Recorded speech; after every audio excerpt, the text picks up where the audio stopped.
네, 주안의 만나 11월 12일 목요일 묵상을 함께 나누도록 하겠습니다. 오늘 말씀은 역대하 9장 13절에서 31절 말씀으로요. 솔로몬의 영화라고 하는 제목으로 함께 묵상을 나누도록 하겠습니다. 역대기에 나타난 솔로몬의 마지막은 그에게 주어진 충분한 영광과 함께 마무리가 됩니다. 열왕기에 나타난 솔로몬의 모습과는 차이가 있습니다.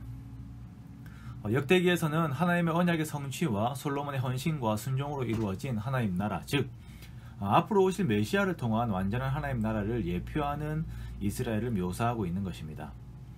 어떻게 보면 편집된 역사입니다만 과거를 보는 이러한 시점을 통하여서 궁극적으로 말하고자 하는 것은 바벨론 포로에서 돌아온 시점에서 이제 만들어 가야 하는 미래를 바라보되 앞으로 오실 예수님 안에서의 완전한 소망이라고 하는 방향성을 가지고 주어진 오늘의 삶을 살고자 하는 데에 그 목적이 있는 것입니다. 오늘 본문에 묘사된 솔로몬의 영화는 어마어마합니다. 당시 주변 국가들과 비교했을 때에도 훨씬 우월할 정도의 영화를 가지고 있습니다. 일단 최고의 가치인 금이 널려 있어요. 은을 귀하게 여기지 않을 정도로 부유합니다. 그리고 무역을 통해서 금, 은뿐 아니라 상아와 원숭이와 공작 같은 사치품들도 계속 들어오죠. 예전에 그 개역 한글로 이 부분을 읽을 때에는 원숭이를 잣나비라고 표현을 했었거든요. 그래서 어릴 때는 솔로몬이 나비를 수입해온 것으로 생각을 했었습니다. 여튼 솔로몬이 만들어 놓은 모든 기구들과 건축물들 그리고 주변 국가에서 받는 수많은 곡물들은 이스라엘이라고 하는 나라의 입지를 세우기에 충분한 내용이었습니다. 자, 그렇다면 이 솔로몬의 이러한 영화의 의미는 무엇인가? 먼저 이것은 하나님의 약속의 성취입니다. 역대하 1장 12절에 보면 하나님의 백성들을 위해 지혜를 구하는 솔로몬에게 주신 하나님의 약속이 있는데요. 그러므로 내가 내게 지혜와 지식을 주고 부와 재물과 영광도 주리니 내 전의 왕들도 이런 일이 없었거니와 내 후에도 이런 일이 없으리라 라고 하신 이 말씀을 우리가 한 번 더 기억을 해봅니다. 솔로몬이 누린 이 최고의 영화는 하나님의 약속에 근거한 것이며 이것은 하나님의 신실하심으로부터 온 것입니다.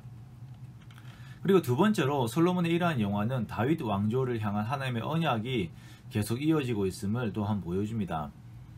다윗이 백향목궁에서 하나님의 성전을 생각했을 때에 하나님께서는 다윗 언약을 세워 그의 왕조가 영원할 것을 약속을 하셨잖아요. 그 약속이 솔로몬에게까지 역시 이어지고 있는 것입니다. 후대에도 계속 이어져요. 우리가 오늘을 살아가는데 수많은 영적인 혜택들이 있습니다. 그것은 하나님의 이러한 신실하심 가운데 있는 것들이 참 많이 있습니다. 나를 통하여서 그러한 일들이 있을 수도 있지만 또한 누군가 다른 사람들의 기도와 하나님과 맺은 약속들로 인해서 내가 현재의 영광을 누리는 부분들도 있는 것을 우리가 항상 기억을 해야 합니다.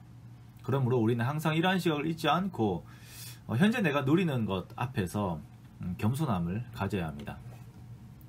자, 마지막으로 이러한 영광을 통하여서 성전 중심의 모범적인 하나님 나라를 제시함으로써 이방들도 하나님께로 돌아오는 역할을 하게 합니다.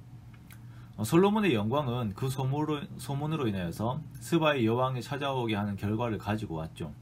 그리고 이것은 긍정적으로 묘사가 됩니다. 마태복음 12장 42절에서는 지혜를 들으려고 솔로몬에게 온 남방 여왕에 대한 말씀을 하십니다. 즉 이러한 솔로몬의 영광은 하나님의 지혜와 권세를 세상에 알려 결국 열방으로 하나님을 보게 하는 그런 결과를 가져다 준 것입니다. 그러므로 우리가 삶을 살면서 하나님의 축복과 형통을 구하는 목적이 여기에 있습니다. 그리고 그 하나님의 행하심 속에서 이 세상의 하나님을 증거하는 삶을 우리가 살아가는 것입니다. 오늘로 솔로몬과 성전에 대한 말씀이 마무리가 됩니다.